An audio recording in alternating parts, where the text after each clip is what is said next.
네, 여러분 안녕하십니까? 저는 한양대학교의 유영만 교수입니다. 오늘 제가 강의할 제목은요, 당신의 미래는 언어 디자인에 달려있다. 인류의 미래는 인구에 달려있지만 인간 자신, 우리들의 미래는 저는 언어에 달려있다고 생각하거든요. 우리가 어떤 언어를 쓰느냐에 따라서 우리가 천박한 사람이 될 수도 있고 품격이 높은 그런 아주 훌륭한 사람이 될 수도 있다는 거예요. 그래서 돌이켜 생각해 보니까 우리가 아무 생각 없이 이렇게 내뱉었던 말, 사용했던 언어들이 우리를 이렇게 만든 것 같아요. 그래서 우리를 바꾸는 방법은 내가 언어를 사용하는 방식을 바꾸면 된다. 이런 이야기를 여러분과 같이 나눠볼까 합니다. 여러분 그 영화 중에 말모이라는 영화 아시나요? 말모이라는 영화에 보면 이런 말이 나와요. 글자가 모이면 단어가 되고 단어가 모이면 말이 되고 말이 모이면 뭐가 된다고요? 정신이 된다는 거예요. 그래서 한 국가나 민족의 흥망성쇠는 그 사람들이 어떤 말을 쓰는지, 왜냐하면 그 말에는 그 사람들의 정신과 생각이 담겨 있는 거거든요. 그래서 이 언어는 이따가 또 말씀드리겠지만 생각의 옷이라고 생각해요. 여러분이 아무리 좋은 생각을 갖고 있어도 바깥으로 표출해낼 언어가 적합하지 않으면 천박하게 표현이 되는 거고요. 똑같은 생각도 여러분이 어떤 언어의 옷을 입혀가지고 상대방한테 전달하고 또 글로 쓰고 말을 하는지에 따라서 우리는 전혀 다른 사람으로, 굉장히 품격이 높은 사람으로 존중받을 수 있다고 생각합니다. 자, 그럼 오늘 구체적으로 여러분하고 같이 나눠볼 주제를 몇 가지로 이렇게 나눠보겠는데요. 자, 첫 번째는 도대체 그럼 우리가 왜 언어를 디자인해야 될까? 디자인할 것도 정말 많은데 그 중에서 언어를 디자인하면 어떤 의미가 있고 그게 나한테 어떤 효과를 발생시킬 수 있는지. 자, 그 다음에 저는 이제 언어가 우리 생각의 옷이라고 그랬잖아요. 그래서 여러분이 사용하는 언어가 바로 여러분 당신이라고 생각해요. 그래서 내가 누구인지를 아는 방법은 어떻게 보면 아냐면요, 그 사람이 사용하는 언어를 보면 알 수가 있어요. 왜냐하면 언어는 이따 또 말씀드리겠지만 비늘입니다. 비늘. 물고기가 이렇게 어떤 물에서 살았는지 그 물고기가 살아온 흔적을 알아보려면 비늘을 보면 그 비늘 속에 물고기의 삶을 추적해낼 수 있듯이 그 사람이 사용하는 언어를 보면 그 언어는 그 사람이 사용한 삶의 흔적, 얼룩, 무늬들이 담겨 있거든요. 그래서 언어는 비늘이다 이렇게 생각합니다.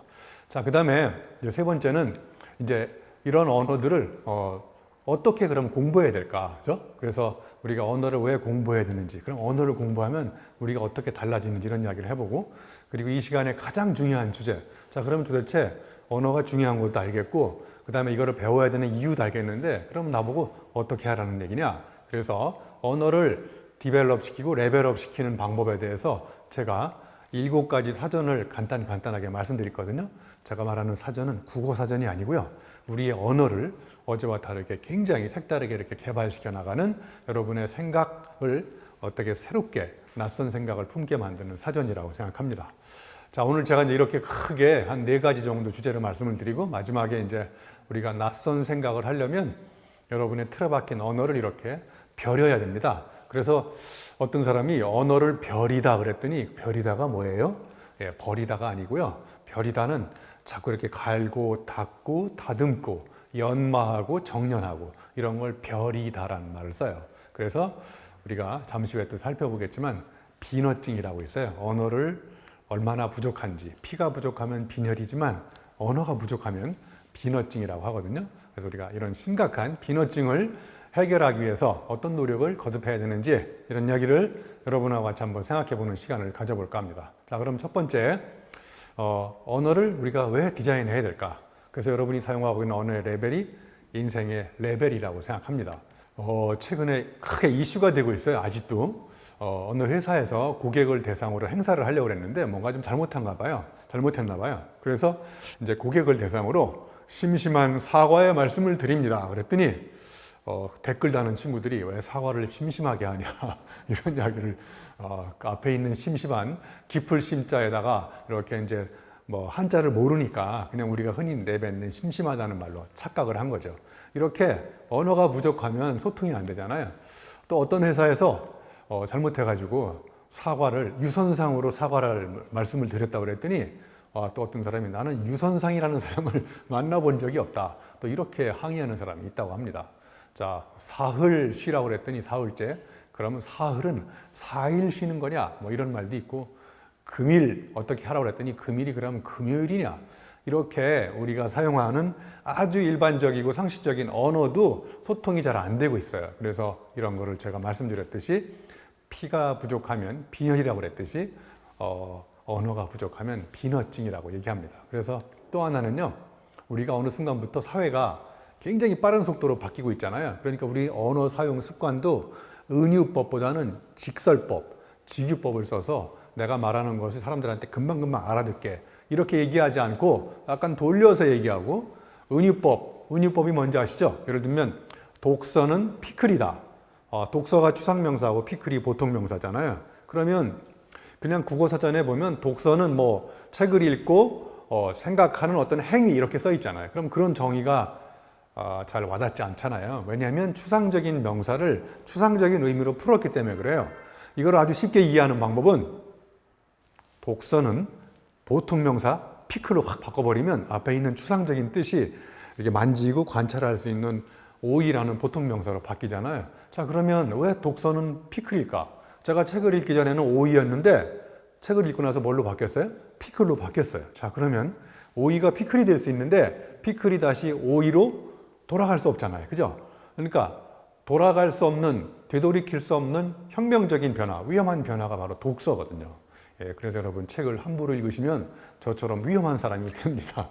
자, 그래서 이처럼 추상적인 모든 명사, 추상명사를 보통명사를 오른쪽에 넣고 추상명사와 보통명사, 닮지 않은 두 가지 단어를 붙여놓고 닮은 점을 찾아내는 사유법이 은유법입니다. 이런 은유법을 쓰면 우리의 사유를 이렇게 비유적으로 표현하고 직설법으로 표현하는 것보다 우리의 사유를 풍부하게 표현할 수 있는데, 사회가요, 이렇게 보세요. 곡선이 직선으로 바뀌고 고속, 효율, 성과, 목표 이런 단어가 생기면서 우리가 어느 순간에 나도 모르게 점점 이렇게 급해지고 있는 거예요. 그러니까 비유, 은유법을 쓰면 사람들이 답답해하는 거예요. 빨리 그 노래 의미가 뭔지를 속에 담긴 단어의 의미를 얘기하라, 이렇게 얘기하는 거죠. 저는 이제 이런 문제들이 단순히 이제 언어의 부족에 생기는 문제가 아니라 어휘력의 문제이기도 하지만, 자, 예를 들면 아까 심심한 사과 그러면 이제 그걸 듣고 죄송합니다, 제가 심심한이라는 말을 모르는데 그 뜻 좀 알려주시겠습니까? 이렇게 물어보면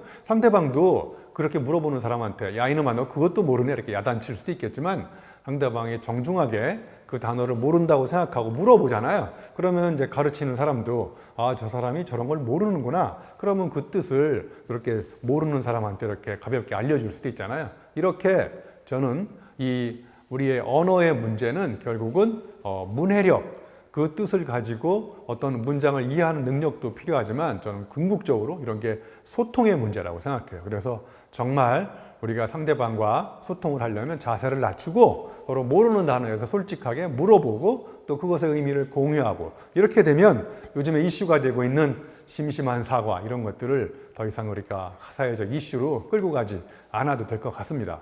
자, 그런데 문제는 이 사회가, 여러분 봐보세요. 트위터, 모든 SNS라고 그러죠. 페이스북, 인스타그램, 그 다음에 블로그, 유튜브, 이메일, 카톡 이런 모든 것들에 너무 우리가 오버 커넥션 돼 있는 거예요. 제가 뭔가 집중해서 읽으려고 하면 카톡 왔송 그러면 카톡에 또 집중하고, 또 이메일, 문자 메시지 이런 모든 SNS에 내가 다 반응하려고 하다 보니까, 그래서 제가 제목을 이렇게 써갖고 왔어요. 나 산만 씨와 너 바빠 씨. 그러니까 사람들이 15분 이상을 몰입을 못한대요. 이걸 쿼터리즘이라고 하거든요. 아니 15분은요 요즘에 굉장히 긴 시간이에요. 연구 결과에 의하면 직장인들이 매 3분마다 딴짓을 한대요. 딴짓하고 다시 몰입하려면 3분 이상이 들잖아요. 그죠? 자, 이게 책을 못 읽게 만드는 다 이런 장본인들이라고 생각해요. 자, 오늘 제가 여러분하고 나눌 주제가 언어거든요. 자, 그럼 여러분 어휘력을 키우는 방법은 여러 가지 방법이 있지만 그 중에서 책을 읽어야 되는데, 책을 안 읽고 여러분 책 보는 시간보다 요즘에 뭐 하는 시간이 많은가요? 유튜브 많이 보잖아요. 그죠? 예, 그래서 저기 제가 그림으로 써놨어요. 경박한 정보가 기하급수적으로 증가하는데 저 정보를 다운로드해서 내 문제 상황에 적용해가지고 나의 어떤 신념과 철학이 담긴 지식을 만들어내는 거는 별로 없는 거예요. 그러니까 지식 기반 사회인데 지식은 없어지고 남의 정보는 기하급수적으로 증가하고, 그러니까 이 사이가 점점 벌어져 가지고 이제 지식이 없어지는 사회, 결국은 그 지식을 매개로 우리가 사유를 개발시켜야 되는데, 저는 이런 것들이 인류의 미래를 흥망성쇠를 좌우하는 굉장히 심각한 문제라고 생각합니다. 그리고 책을 읽으라고 그랬더니 요즘 어떻게 읽는지 아세요? 이걸 소위 전문용어로 F자형 읽기라고 그러는데요. F자처럼 위에 두세 줄 읽고 밑으로 쭉 내려간대요. 그리고 다음 장 넘기고 위에 두세 줄 읽고 밑으로 쭉 내려가고. 그러니까 읽었는데 읽은 게 아니고 그냥 대충 거들떠 본 거죠. 그러니까 책을 대충 보니까 생각도 대충 생기는 거예요. 그래서 여러분이 몸에 사는 가장 큰 해충 이름이 대충이라는 설이 있어요. 자, 그러면 이렇게 책을 안 읽으니까 이제 깊이 안 읽잖아요. 깊이 책을 안 읽으면 어떤 현상이 생기냐면요. 자, 책을 깊이 읽으면 내가 풍부한 배경 지식을 가지고 이 배경 지식이 축적되면 데이터베이스 안에 무수히 많은 자료들이 축적되어 있잖아요. 그러면 문제의식이 생기면 데이터베이스 안에 들어가서 다양한 자료를 연결시켜 가지고 무궁무진한 아이디어를 낼 수 있는데 이 배경 지식이 없잖아요. 읽은 게 없으니까. 자, 그리고 책을 또 안 읽으니까 공감 능력이 안 생기는 거예요. 여러분 소설책 읽다 보면 주인공이 악당한테 막 괴롭힘을 당하면서 아픔을 경험하잖아요. 그럼 책을 읽으면 그게 나하고 이렇게 물화일체가 돼가지고 그 사람이 내 사람, 나가 그 사람이 돼서 역지사지가 돼서 그 사람처럼 이렇게 자꾸 느끼고 아파하고 이런 능력이 공감 능력인데 책을 깊이 안 읽으니까 이것도 안 생기잖아요. 또 그리고 책을 깊이 안 읽으니까 추론하고 연역하는 사유체계의 능력이 안 생기는 거예요. 그래서 사자성어에 이연연상이라고 있어요. 두 가지를 연결시켜서 연속해서 생각하는 능력. 그런데 연결시킬 재료가 없잖아요. 그렇다 보니까 이걸 연결시켜 가지고 쭉 깊이 있게 사유하면서 추론하고 연역적으로 이렇게 생각하는 능력도 없어지고. 자, 그러면 이제 결론적으로 언어 능력이 점점 부실해지고 어휘가 없어지니까 제가 그래서 어휘가 없으면 어이가 없다 이런 말을 하는 이유도 그런 겁니다. 자, 그래서 우리가 이런 사회에 그러면 제가 왜 언어를 디자인해야 될까? 자, 언어 디자인은 간단하게 얘기하면요. 자, 여러분이 어떤 글을 쓰는데 말을 할 때 말을 하려면 뭐가 필요합니까? 단어가 필요하잖아요. 그죠? 단어, 언어가 필요하잖아요. 그럼 언어를 앞에 배치할 거냐, 중간에 배치할 거냐, 끝에 배치할 거냐. 주어와 동사와 목적어를 똑같은 말인데 어떻게 배치하는지에 따라서 내가 말하는, 내가 쓰는 문장 자체가 상대방한테 전달될 때 이게 임팩트 있게 전달될 수도 있고 그냥 뭐 많이 봤던 틀에 박힌 그런 걸로 전달될 수도 있거든요. 그래서 언어 디자인은 다른 말로 얘기하면 내가 가용한 단어나 이런 것들을 편집하고 그 다음에 배치해서 한 문장을 이렇게 건축하는 과정. 그래서 그 문장 속에다가 나의 새로운 의미를 첨가시키고 가치를 창조하는 과정. 저는 이런 게 바로 언어 디자인이라고 생각해요. 제가 심심할 때마다 이렇게 붓펜으로 글을 쓰는데요. 제가 이런 글씨를 썼어요. 물건을 훔치면 범인이지만 마음을 훔치면 애인이 된다. 얼마나 임팩트 있는 말입니까? 자, 물건과 마음, 범인과 애인 이렇게 단어를 배치한 다음에 그 사이에다가 훔치는 매를 집어넣고 이렇게 문장을 만든 거예요. 그럼 이게 한 문장을 딱 들어보면 여러분 확 와닿지 않습니까? 물건을 훔치면 법적으로 처벌을 받는 범인이 되지만 마음을 훔치면 속수무책입니다. 이 세상에서 가장 강력한 책 이름이 속수무책이라는 책이 있어요.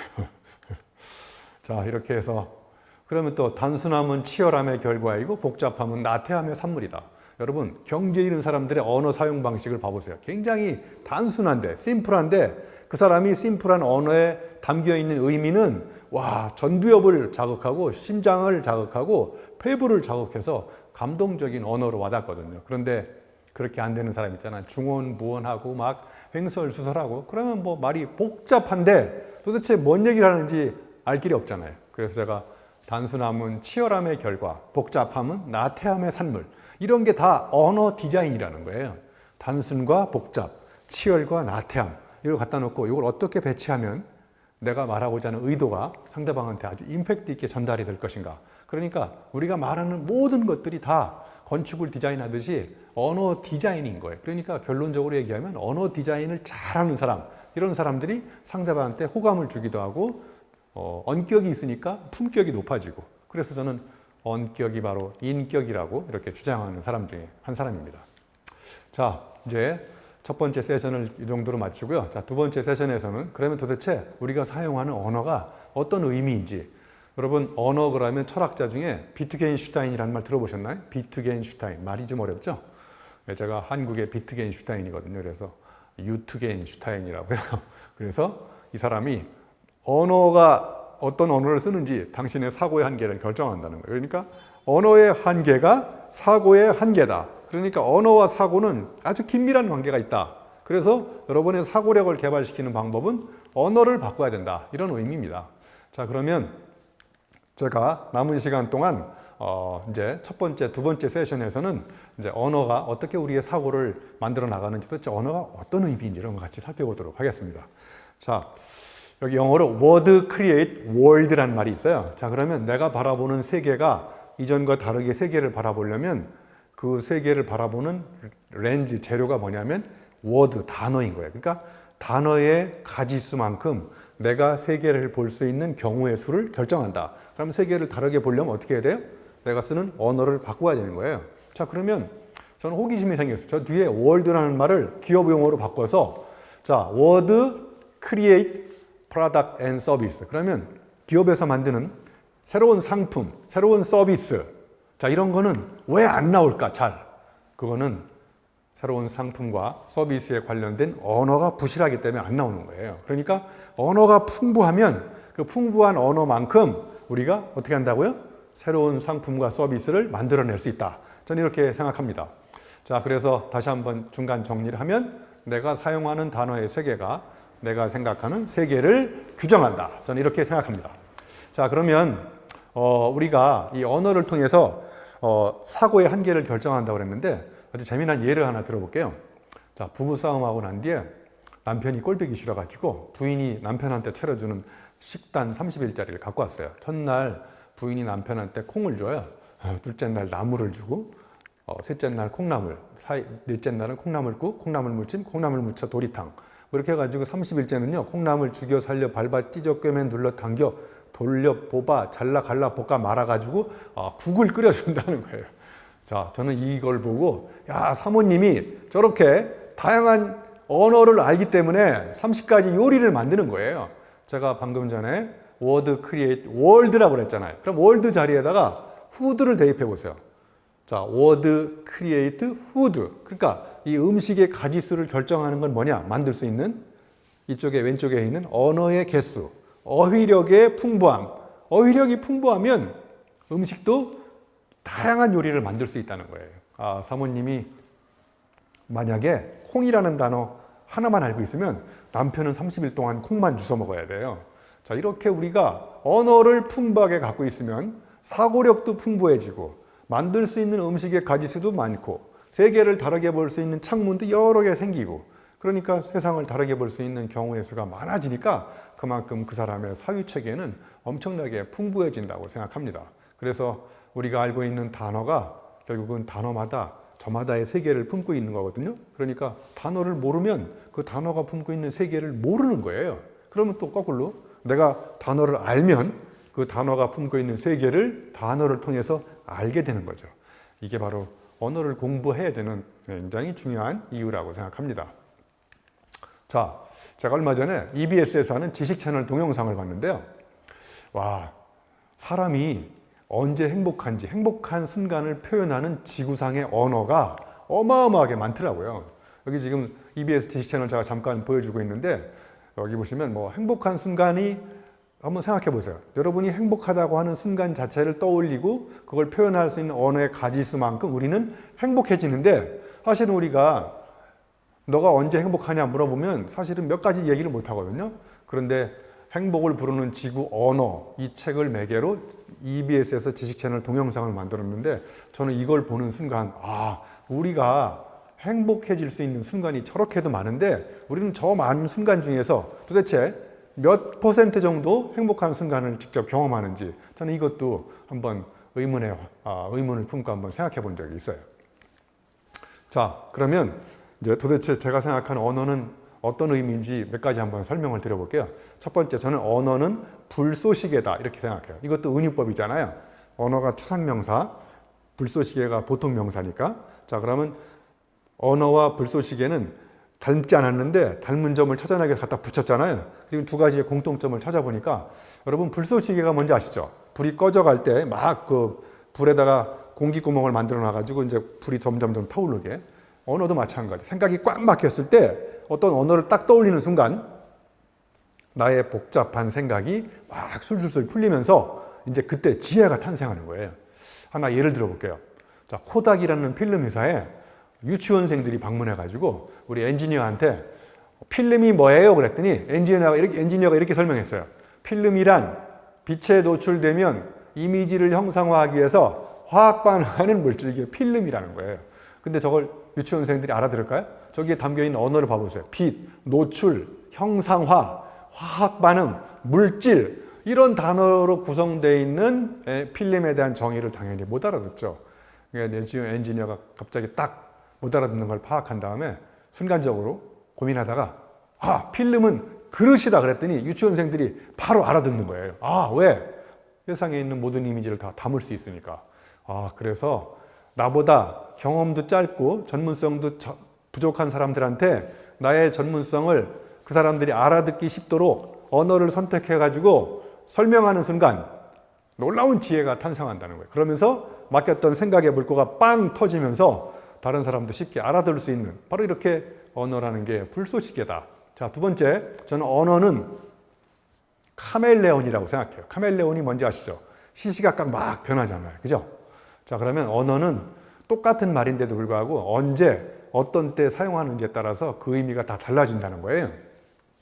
자, 여러분 부모님께서 밤 12시가 돼도 안 들어와서 전화를 해서 얘야, 너 어디야? 이렇게 물어봤어요. 자, 그럼 이거 영어로 번역하면 Where are you일까요? 너 어디에 있느냐고 물어본 걸까요? 부모님이 너 어디야로 물어본 것의 의미는 뭘까요?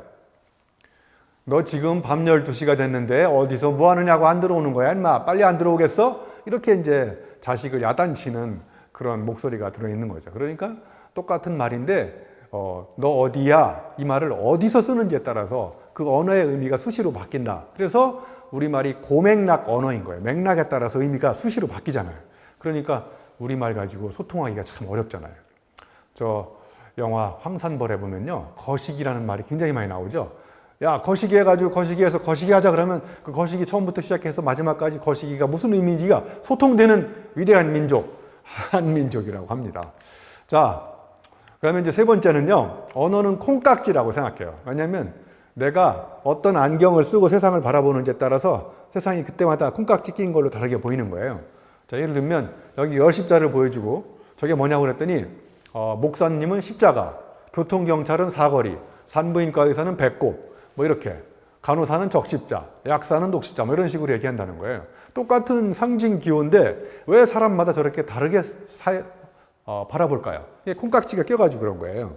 그러니까 내가 어떤 직업에서 어떤 경험을 하고 어떤 생각을 하는지에 따라서 그때 바깥으로 세상을 바라보는 그 렌즈가 바로 언어라는 렌즈인데, 그 언어가 바로 내가 끼고 있는 안경의 색깔, 콩깍지하고 비슷하다는 거예요. 그래서 목사님이 저 열십자를 본 다음에 교통경찰처럼 사거리를 해석할 가능성은 거의 없습니다. 단 한 가지 가능성이 있어요. 자, 목사님이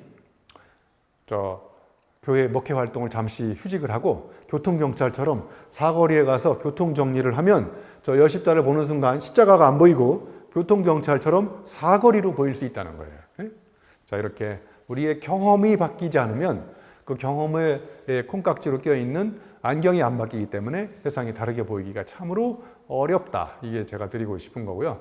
자, 이제 네 번째, 제가 서두에 말씀드렸듯이 언어는 생각의 옷이라고 그랬잖아요. 자, 그러면 어떤 회사가 주 4.5일제 근무제를 전격 실시한다. 그러니까 월, 화, 수, 목 4일 일하고 금요일 오전만 일한 다음에 오후에 퇴근하는 거예요. 얼마나 직원들한테 좋은 제도이겠어요. 그죠?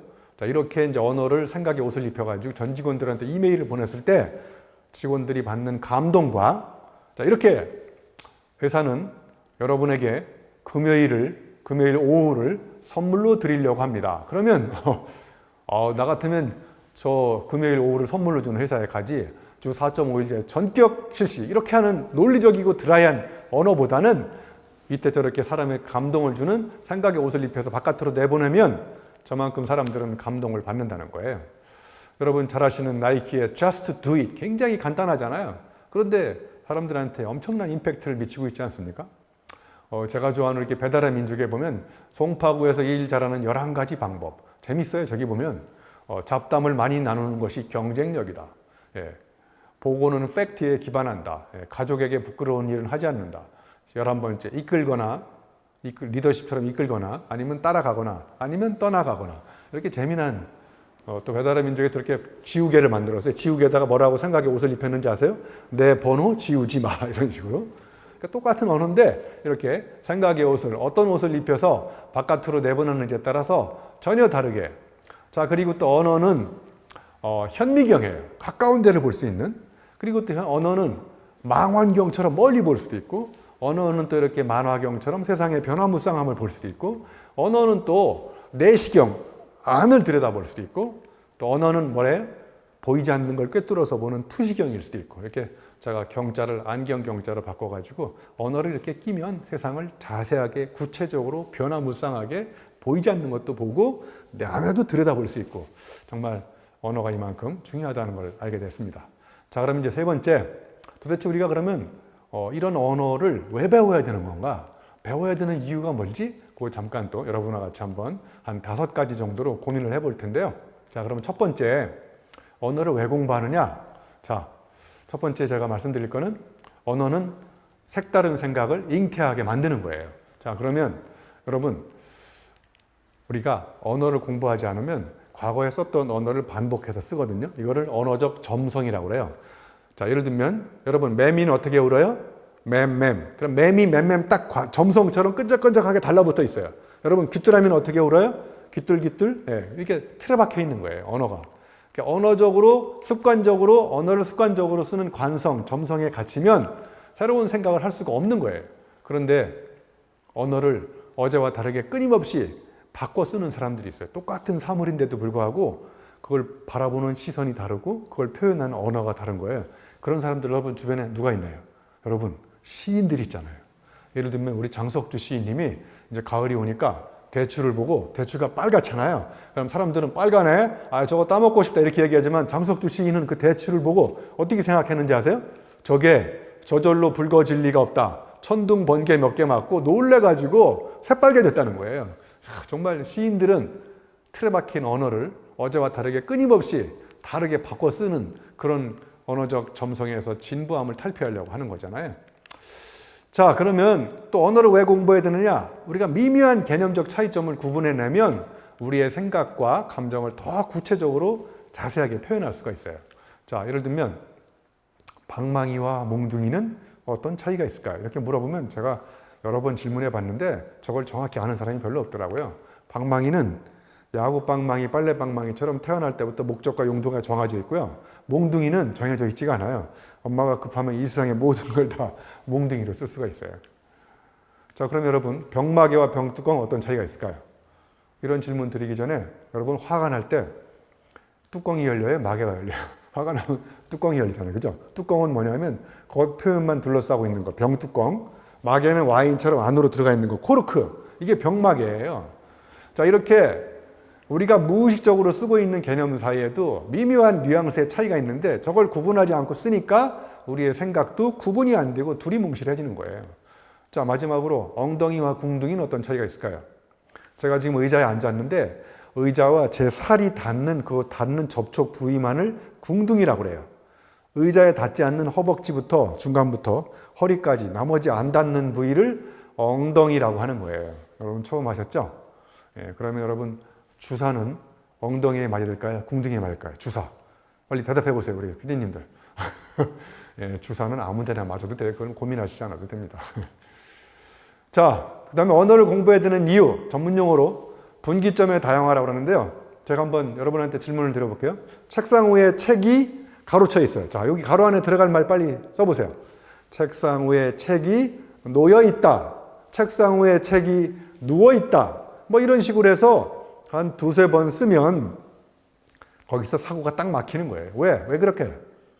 언어가 부실하기 때문에 그런 거예요. 책상 위에 책이 나를 기다리고 있다. 책상 위에 책이 나를 봐달라고 아우성을 치고 있다. 예. 책상 위에 책이 책상과 사랑을 나누고 있다. 뭐 이런 식으로 얼마든지 다양하게 표현할 수 있는데 이거를 분기점을 다양화시켜서 이렇게 표현을 하면 내 생각도 그만큼 다양해질 수 있는데 언어가 부실하니까 이걸 표현이 안 되는 거잖아요. 자, 그리고 언어의 해상도라는 말이 있어요.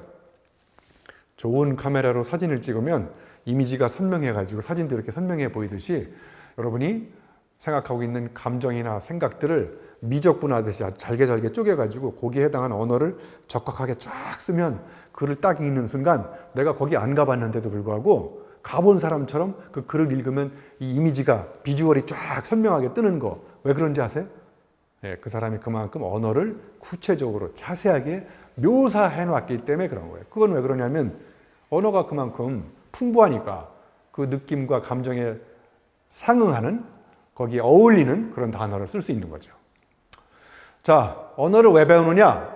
여러분, 언어는 유머 구사력을 향상시키는데 가장 중요한 거예요. 여러분, 언어의 유머의 90% 이상은 언어적 변주입니다. 그래서 유머가 풍부한 사람들 가만히 보면 언어를 잘 씁니다. 아까 제가 말했잖아요. 사람은 다 때가 있는 법이다. 목욕탕에.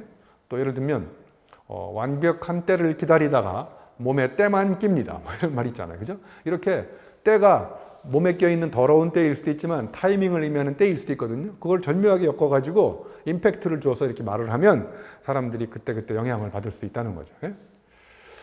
자, 그러면 이제 이런 언어들이 왜 배워야 되는지 5가지 정도 써봤으면 제가 서두에 말씀드렸듯이 자, 그럼 도대체 이 언어를 가지고 그러면 어떻게 우리 언어를 레벨업, 나의 언어 능력을 향상시킬 것인가 이런 이야기를 하기 위해서 제가 언어에 대한 생각을 한 5가지 정도 표현을 해놨는데요. 그 생각을 한번 같이 나눠보도록 하겠습니다.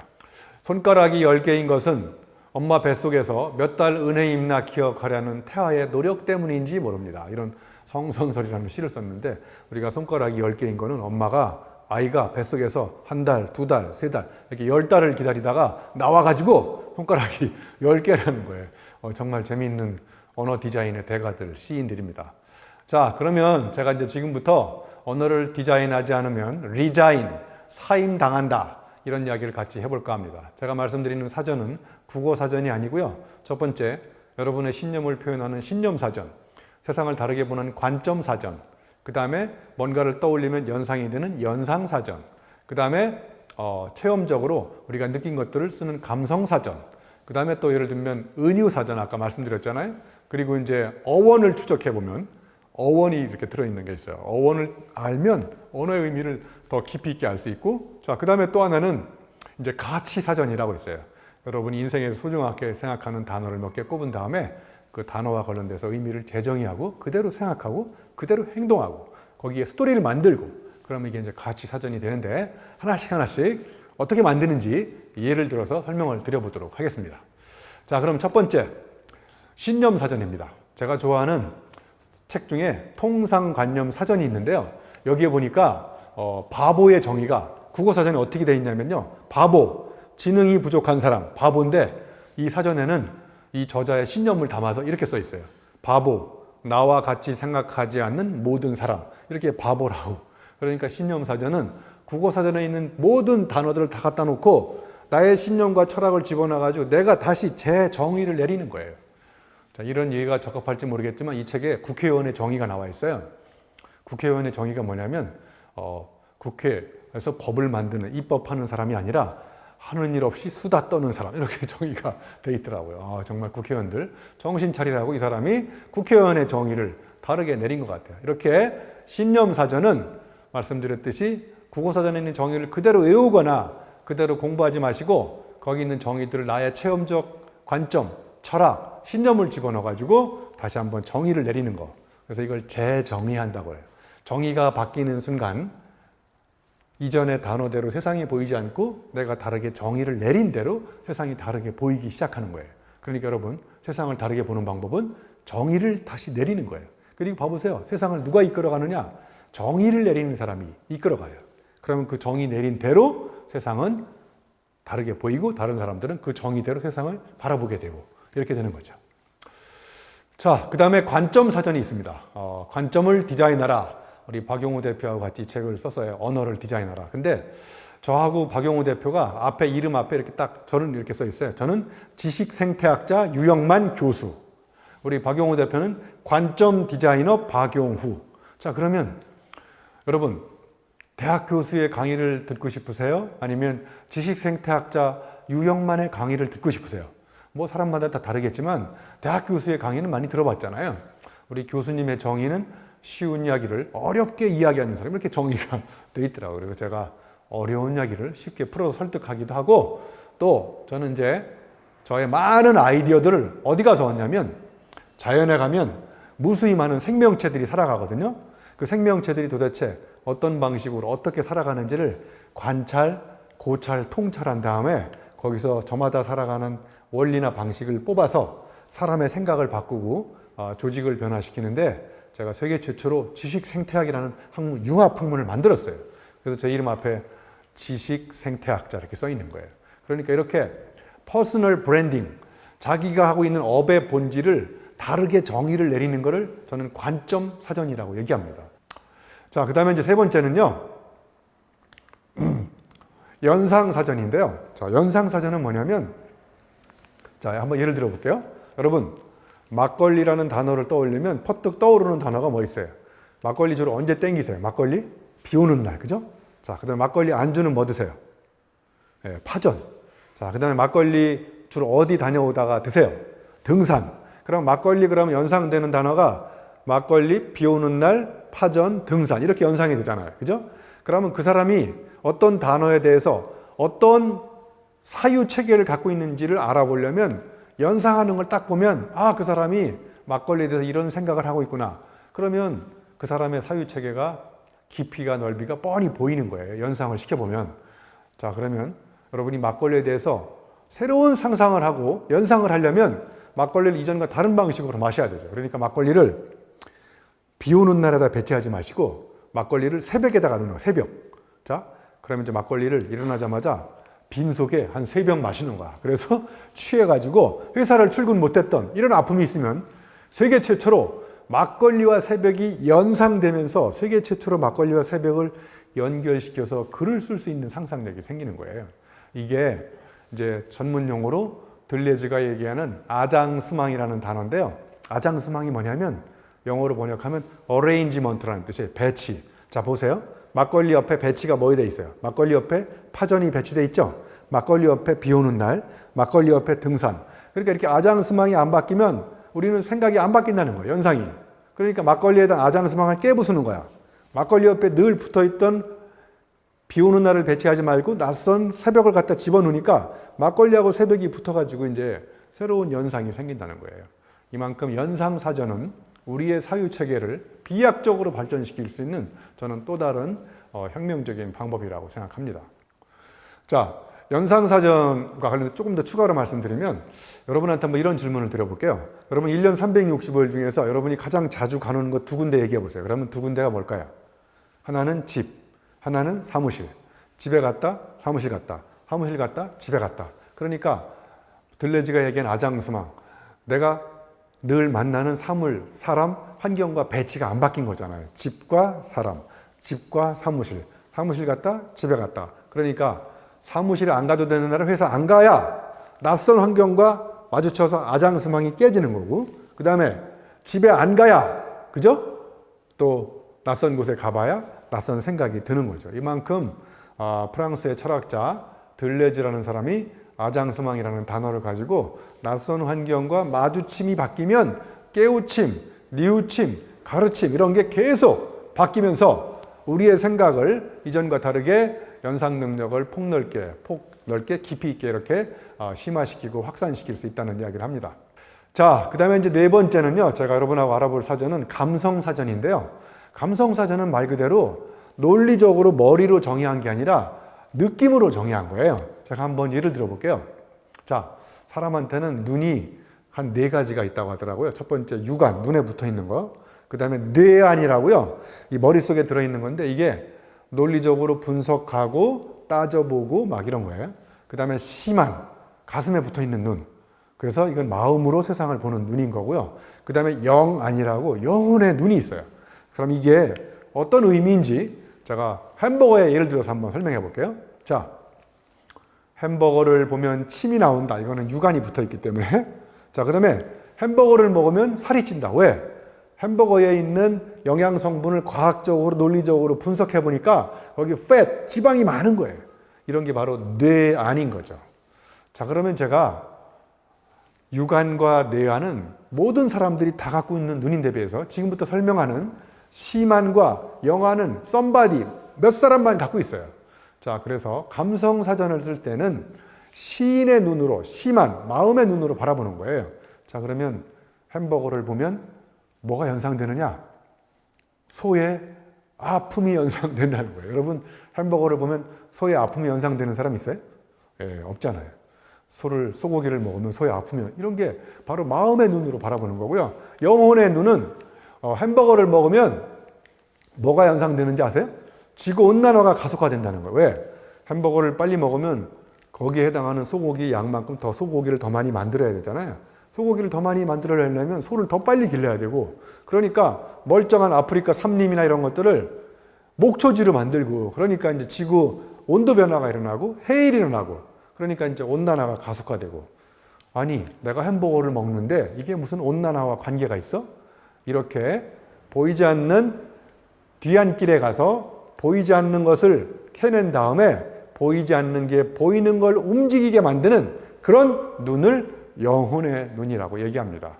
자, 아무튼 오늘은 제가 이제 이렇게 여러 가지 설명드리는 이유 중에 하나는 시인의 눈으로 바라보는 마음의 눈, 시만으로 세상을 바라볼 때, 그리고 시만으로 정의를 한번 내려보면 세상은 이제 전혀 다르게 보일 수 있다는 거죠. 자, 그 다음에 이제 5번째는요, 은유사전입니다. 은유사전. 자, 공부는 망치다. 자, 그럼 봐보세요. 공부라는 게 추상명사죠. 망치가 보통명사죠. 자, 그러면 공부라는 추상명사가 망치라는 보통명사하고 관계없는데 갖다 붙여놓으니까 두 가지가 공통점이 생겨요.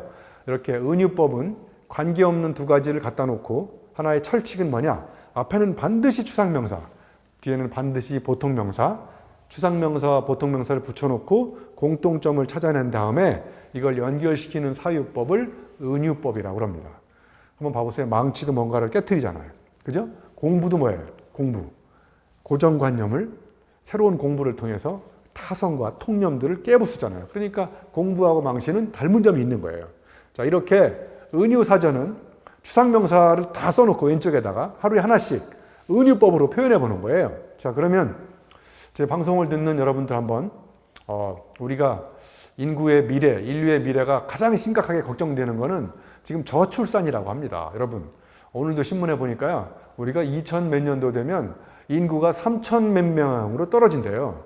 와, 여러분, 3천만 명 정도 되면 지금의 인구 5천만이라고 그러면 2천만 명이 줄어드는 거잖아요. 그러니까 전 세계에서 출산율이 가장 낮은 나라가 우리나라래요. 그러니까 이게 정말 심각한 엄청난 문제를 갖고 있는 거예요. 그렇죠? 그래서 이렇게 저출산 시대에 우리가 위기를 극복하는 방법이 여러 가지가 있겠지만, 저는 이제 그런 인구의 미래 전문가가 아니라 사람들이 쓰는 언어도 우리의 미래를 결정하는데 굉장히 중요한 요소라고 생각합니다. 그래서 은유법을 쓰는데 한번 결혼에 대해서 한번 생각해 볼까요? 우리가 이제 결혼을 안 하려고 하잖아요. 그죠?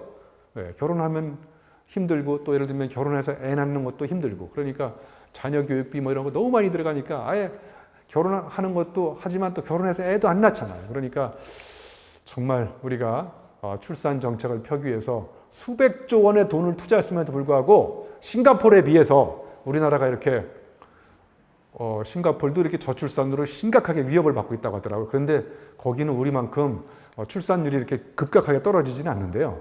서서히 이렇게 이제 조금씩 늘어난다는 설도 있는데, 정말 우리나라는 우리 인류의 미래는, 우리나라의 미래는 인구에 달려있다.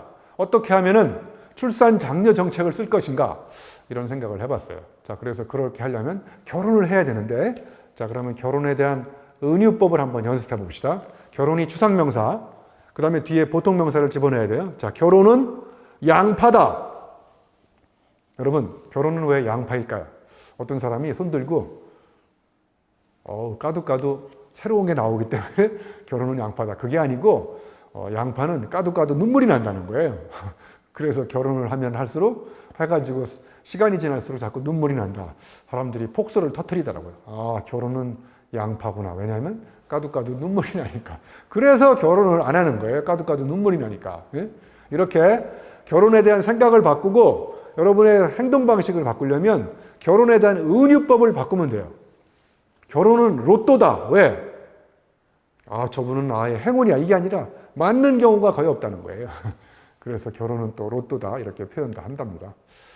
자, 이렇게 은유사전만 써도 우리가 생각을 너무나 폭발적으로 사유를 비약적으로 발전시킬 수 있습니다. 자, 그럼 제가 말하는 마지막 사전은요, 가치사전이에요. 가치사전은 예를 들면 제가 인생에서 가장 소중하게 생각하는 키워드 여기 5가지가 있거든요. 맨 밑에 신뢰, 그 다음에 왼쪽에 도전, 가운데 열정, 그 다음에 오른쪽에 혁신, 그 다음에 맨 꼭대기 행복이 있어요. 자, 그러면 저게 무슨 이야기냐면요, 제가 딜레마 상황에 빠졌을 때 저의 의사결정을 하거나 어떤 행동 방식을 결정할 때 제가 가치 판단하는 기준인 거예요. 자, 예를 들면 제가 사람을 사귈 때 어떤 기준으로 사귄지 아세요? 신뢰를 소중하게 생각하지 않는 사람, 사귀면 상처받잖아요. 그리고 뜨거운 심장을 갖고 열정적으로 사는 사람, 생각이 막혀있지 않고 어제와 다르게 끊임없이 새로운 생각을 하는 사람, 현실에 안주하지 않고 도전하는 사람, 이런 키워드대로 판단을 내린 다음에 그것에 비추어서 사람을 사귀고 어떤 일을 하고, 그러면 이 키워드는 그냥 멋있는 형용사, 아니죠, 추상명사가 아니고 저런 키워드들이 내 생각을 바꾸고 의사결정을 하고 판단을 내릴 때 나침판처럼 자기한테 방향을 알려주는 거예요. 자, 그럼 가치사전은 뭐냐면, 여러분도 이 세상에 추상명사가 굉장히 많지 않겠어요? 그러면 이런 무수히 많은 추상명사 중에서 내 심금을 울리는 그런 단어 3개에서 5개를 꼽은 다음에 그것에 정의를 내리고 그것대로 생각하고 그것대로 행동하고, 그죠? 저 단어대로 작은 스토리를 만들고, 그러면 히스토리가 생깁니다. 히스토리가 축적되면 그게 바로 스토리가 생깁니다. 그러면 스토리대로 살아가면 my way, 그 누구도 걸어가지 않는 나만의 길을 걸어갈 수 있는 거예요. 그만큼 가치사전은 인생의 가치, 내 삶의 가치를 드높이는데 결정적으로 중요한 저는 사전이라고 생각합니다. 그래서 여러분들도 한번 꼭 해보세요. 자, 이제 제가 최근에 또 한 책을 읽었는데요.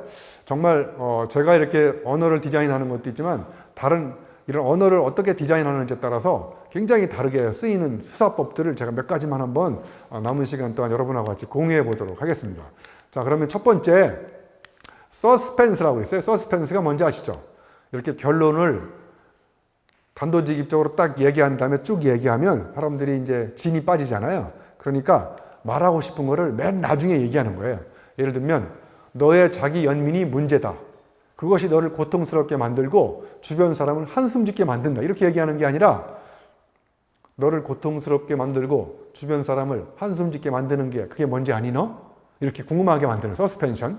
기다리고 궁금하게 만든 다음에 바로 너의 자기 연민이야. 이렇게 얘기하면 똑같은 문장인데 앞에 거보다는 뒤에 게 더 임팩트 있잖아요.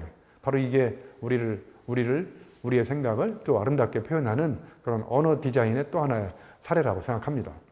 자, 여러분, 아이러니라는 말 많이 들어보셨죠? 아이러니. 자, 1번. 너 왜 이렇게 늦었니? 모두 널 기다렸잖아.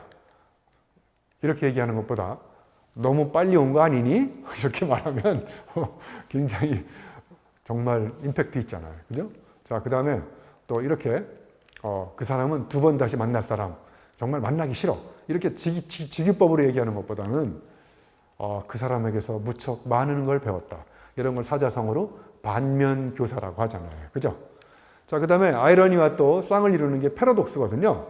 이 패러독스를 잘 쓰는 유명한 사람들이 많아요. 자, 오스카 와일드, 명언을 남기기로 유명한 사람. 유혹을 제거하는 유일한 방법은 유혹에 지는 것이다. 이렇게 재미있게 썼잖아요. 또. 자, 헤어지는 거는 슬픔이 아니라 무슨 슬픔이라고요? 달콤한 슬픔.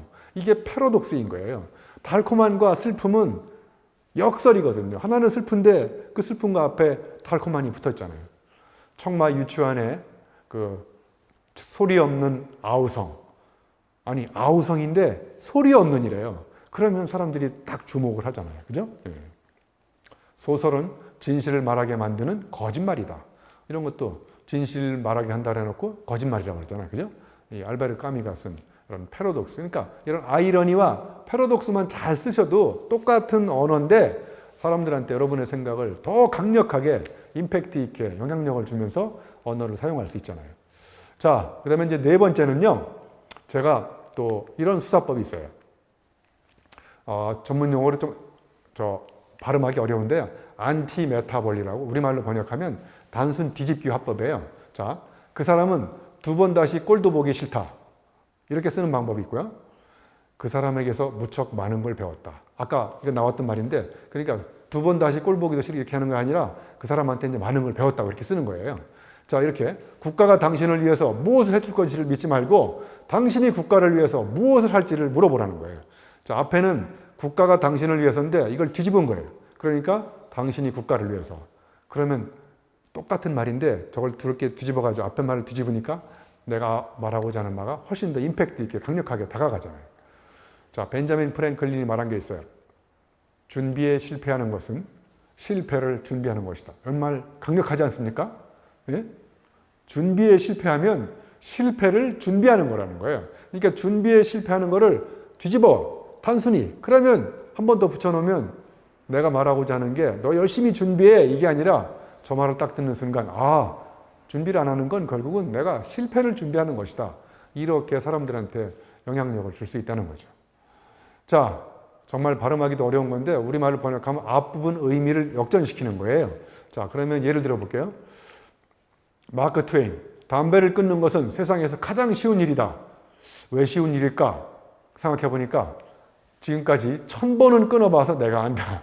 역시 마크 트웨인 같은 다운 발상인 것 같아요. 자, 그 다음에 또 하나 예를 들어 볼게요.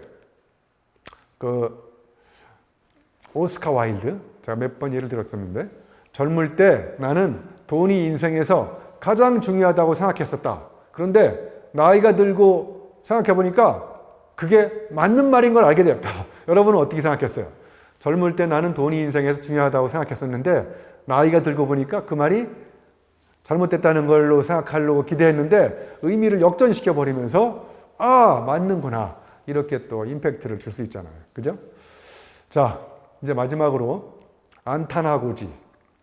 우리 모두는 시궁창 속에 있다. 하지만 일부는 별을 본다. 자, 앞에 보세요. 부정이잖아요. 시궁창 속에. 똑같은 시궁창에 있는데 한 사람은 시궁창 속에서 막 부정적인 생각을 하는데 어떤 사람은 시궁창 속에서도 긍정적으로 별을 보고 있다는 거예요. 이거를 긍정적 균형 화법이라고 합니다. 자, 두 번째. 나는 시험에 떨어진 게 아니다. 왜? 시험을 잘못 보는 방법 100가지를 알아냈기 때문에 그렇다는 거예요. 이렇게 앞에 걸 딱 부정적으로 던져놓고 거기서 부정적인 걸 긍정적으로 확 돌려서 의미를 반전시키는 이런 걸 전문 용어로 안타나고지라고 합니다. 재밌지 않습니까? 이렇게 우리가 똑같은 언어인데 어떤 수사법으로 문장을 건축하는지에 따라서 전혀 다르잖아요. 제가 몇 가지만 또 우리가 일상적으로 쓰는 것 중에 이런 거 있어요. 뭔뭇이다 이렇게 딱 끊어 쓰는 것보다는 뭔뭇이 아니라 뭔뭇이다. 자, 봐보세요. 벌레가 쏘는 것은 니체가 한 말입니다. 벌레가 쏘는 것은 원한 때문이 아니라 살기 위해서다. 뭐뭐가 아니라 뭔뭇이다 이렇게 표현하면 더 강력하다는 거예요. 비평가도 똑같다. 그들은 우리의 고통이 아니라 피를 욕망한다. 이렇게 비평가도 마찬가지로 자기가 비평하고 싶어서 하는 게 아니라 다 먹고 살기 위해서 정말 욕망을 자극하기 위해서 이렇게 한다라는 것을 이제 이천이 이렇게 재밌게 표현한 거죠. 자, 키케로는 이렇게 얘기했어요. 가난한 사람은 적게 가진 사람이 아니라 너무 많이 욕망하는 사람이다.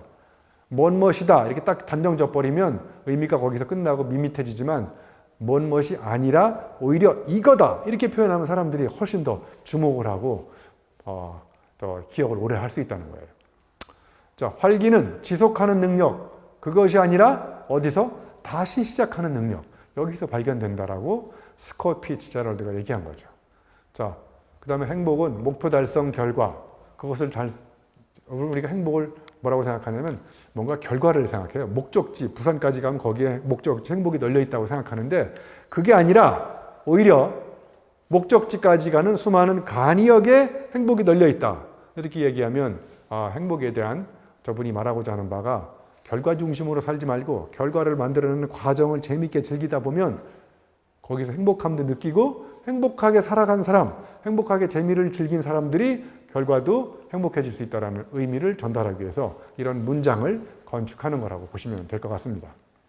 자, 이제 지금까지 언어 사전에서 말씀을 드렸습니다. 이제 언어 사전에 대해서 우리가 쓰고 있는 언어를 관점부터 시작해서 신념 사전, 그다음에 은유사전, 그다음에 어원사전, 그다음에 가치사전 이런 것들을 쭉 얘기해 봤는데요.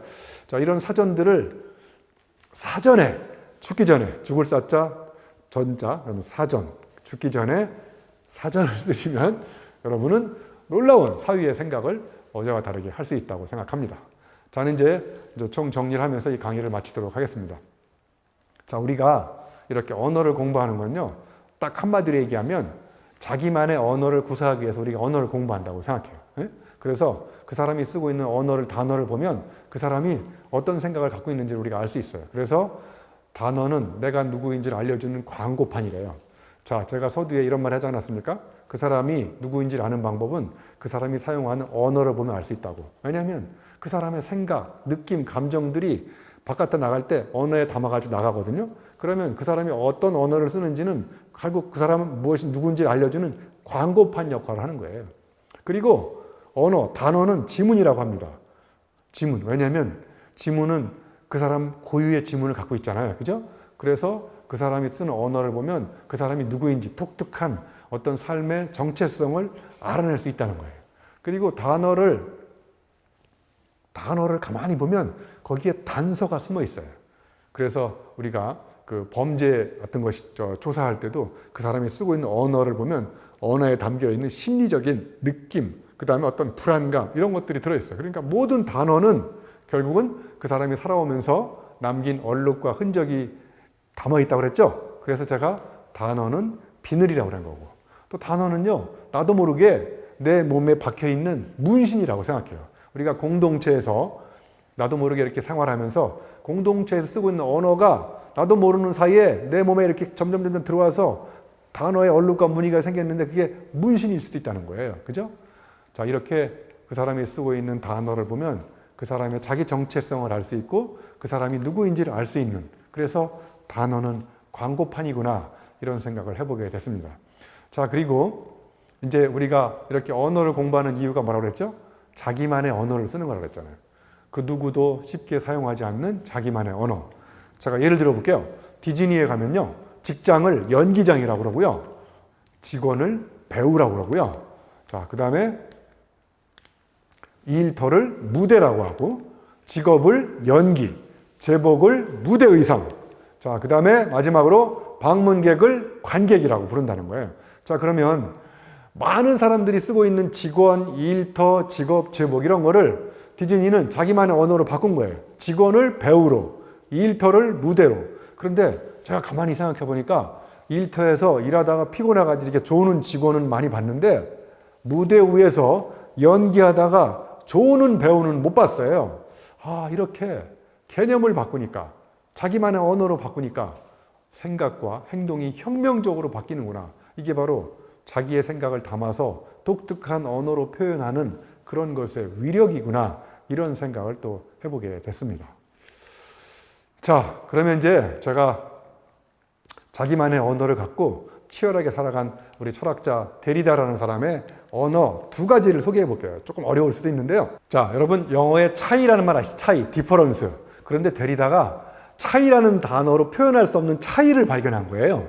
자, 예를 들면 여러분 소나무를 보고 소나무는 침이 없수다 이렇게 정의하는 사람들은 생물학자인데, 시인들은 이 소나무를 침이 없으라고 딱 화렵사하고 차이를 규정하지 말고 지조와 절개 이렇게 또 은유적으로, 저같이 지식생태학자는 소나무는 독야청청 패러다임에 혼자 잘 먹고 잘 사는, 왜냐하면 소나무 옆에 가면 다른 나무가 살지 못하게 소나무 특유의 어떤 엑기스를 품어낸대요. 그러면 이제 소나무 근처에는 송이버섯만 산다는 거예요.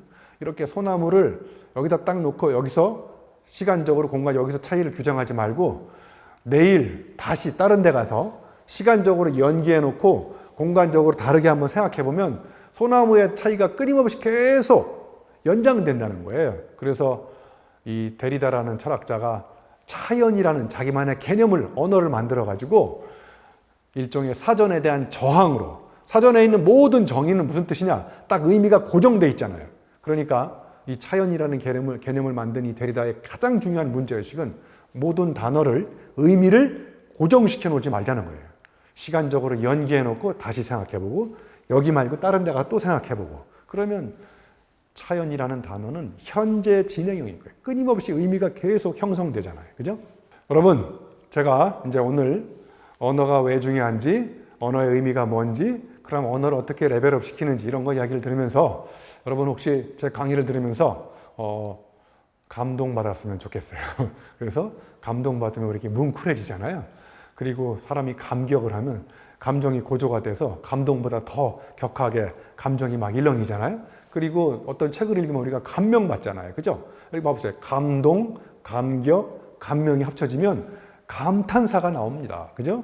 여러분, 우리가 앞으로 살아가면서 언어를 공부하는 것도 이렇게 감탄사라는 언어를 만들어내기 위해서 어제와 다르게 감동적으로, 어제와 다르게 사람을 감격하게, 어제와 다르게 사람들이 감명받게 하려면 오늘 내가 쓰고 있는 언어를 조금 바꿔서 사용 방식만 바꿔도 다른 사람들한테 여러분의 생각을 엄청나게 임팩트 있으면서도 감동적으로, 감격하게, 감명받게 사용할 수 있다고 생각합니다. 네, 여러분 고맙습니다.